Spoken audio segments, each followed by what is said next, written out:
أعوذ بالله من الشيطان الرجيم. بسم الله الرحمن الرحيم.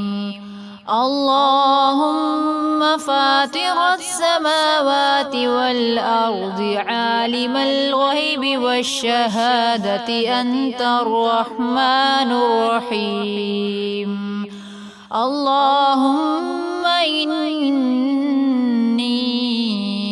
أعهد إليك في هذه الحياة الدنيا وأشهد أن لا إله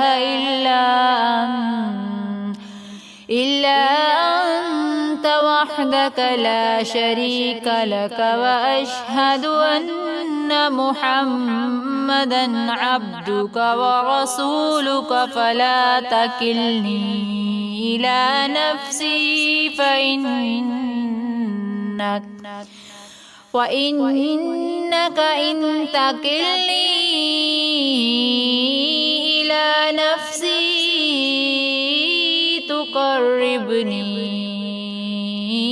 إلى الشر وتباعدني من الخير، وإني لا أتكل إلا برحمتك، فاجعل لي عندك عهدا توفيه إلى يوم القيامة إنك لا تخلف الميعاد. وصلى الله تعالى على خير خلقه محمد وآله وأصحابه أجمعين برحمتك يا أرحم الراحمين.